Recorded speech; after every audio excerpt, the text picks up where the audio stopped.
وہ ایک سادھو بن جاتا ہے. تو یہ بالکل گوتم بدھ کی طرح، گوتم بدھ کو بھی ان چند کوشچنس نے کہ زندگی دکھ کیا ہے، بیماری کیا ہے، بڑھاپا کیا ہے اور موت کیا ہے، جس طرح ان چند کوشچنوں نے گوتم بدھ کو تنگ کی تھی، وہ چلے گئے جنگلوں میں ان کوشچنوں کے حل ڈھونڈنے کے لیے. آخر میں گوتما بودھا جو تاریخی بودھا ہے، ہولی بودھا، وہ بھی اس حقیقت تک پہنچتے کہ نہیں، نہ زیادہ ایکسٹریم نفس کشی کرنا چاہیے، دنیا کو ترک کرنا چاہیے، نہ زیادہ ایکسٹریم دنیا کے اندر ڈوبنا چاہیے، یعنی مسرتوں میں، نشاط میں، بلکہ ایک مڈل وے، ایک مڈل پاتھ اختیار کرنا چاہیے.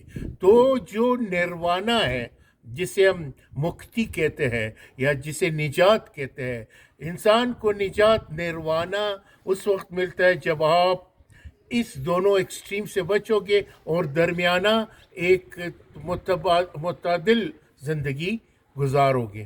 تو یہی کوشچن آخر میں یا ہمارے ہیرو کو ہرمن ہیس کے یہ جو صدارت ہے، اس کو بھی یہی کنکلوژن پہ پہنچا کہ نہیں، ہمیں ایک معتدل زندگی گزارنا چاہیے. وہ جو اس کا دوست تھا گووندا، اس کو بھی سالویشن یعنی نجات ملا. اس نے بھی کچھ جو اس کو کویسٹ تھا، جو تجسس تھا زندگی کے بابت، کہ زندگی کی اصل میننگ کیا ہے، اس کے معنی کیا ہے، اس کو بھی مل گیا اور اس کو بھی مل جاتا ہے. تو جو البتہ اس ناول میں یہ ہمیں بتاتا ہے ہرمن ہیس کہ جو تاریخی بودھا ہے وہ بھی اس کا بھی اس سے مڑبیڑ ہو جاتا ہے ہمارے ہیرو کا، صدارت کا. تو اس صدارتا سے جو تاریخی بودھا ہے، تو لیکن یہ اپنا وہ دوبارہ اس چیز میں جو کوشچن اس کو تلاش تھا، اس کوشچن کو اس کو مل گیا. تو یہ بھی اسی کنکلوژن میں پہنچا کہ مڈل پاتھ، درمیانی راستہ اختیار کرنا چاہیے. زیادہ نہ نفس کشی میں جانا چاہیے، نہ زیادہ ہی نفس کے اندر ڈوبنے میں انسان کو مل جاتا ہے.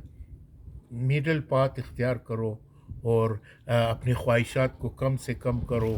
جتنے آپ خواہشات کو کم کرو گے، اتنے ہی آپ کو دکھ کم ملے گا. جتنے آپ انڈلجنس میں جاؤ گے، جب انڈلجنس میں آپ جاؤ گے، یعنی میں کسی چیز میں ڈوبو گے، کل اگر وہ آپ کو نہ ملے گا، اس سے آپ کو دکھ پیدا ہوگا. ہمارے یورپ کے یا امریکن بہت سارے رائٹرز ہیں، جیسے پوتا،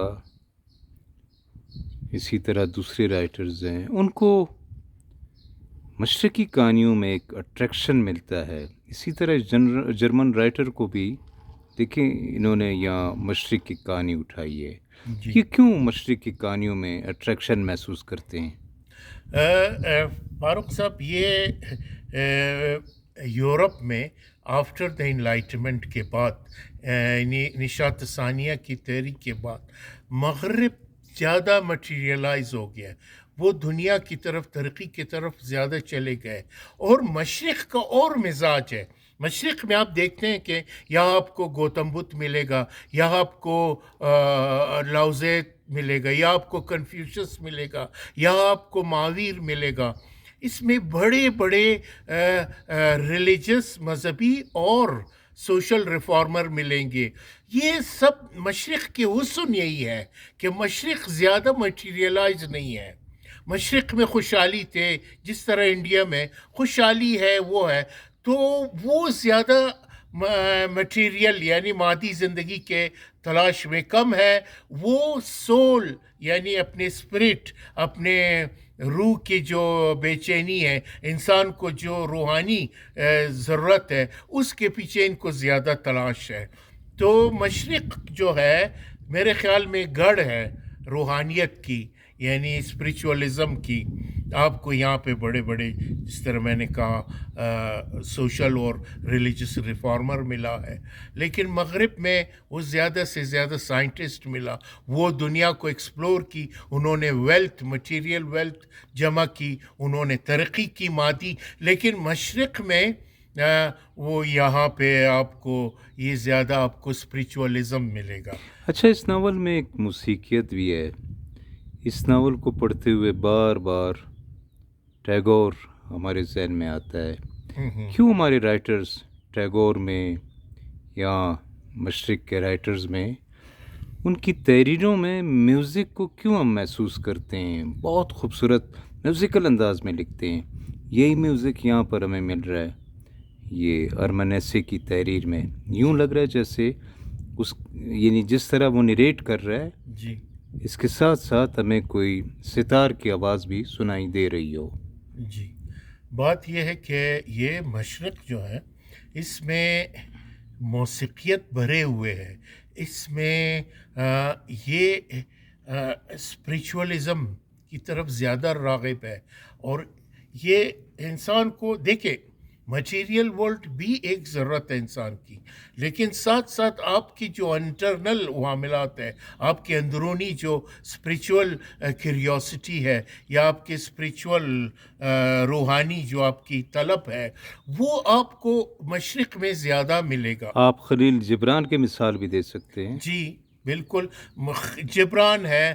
آپ نے بھی کہا رابندر ناتھ ٹیگور کے آشرم تھے، وہاں پہ وہ زیادہ تر اپنے شاگردوں کے ساتھ، ان کے چیلوں کے ساتھ وہ کنسنٹریٹ کرتے تھے اسی موضوعات پہ کہ انسان کو اپنے سیلف کو ڈیولپ کرنا چاہیے، اپنے خودی کو، اپنے اندر کی اس کو ڈیولپ کرنا چاہیے. یہ مٹیریل زندگی بھی ضرورت ہے، لیکن اس کے بعد کیا ہوگا؟ انسان کی ایک اور طلب شروع ہو جائے گی، ہے وہ ہے اسپریچول طلب، یعنی اس کی روحانی طلب. روحانیت کے لیے پھر آپ کو کنسنٹریٹ کرنا پڑے گا، آپ کو زیادہ کیا کہتے ہیں مراقبہ کرنا پڑے گا اپنے اندر کی طرف، اپنے اندر سول کی طرف. Thank you sir.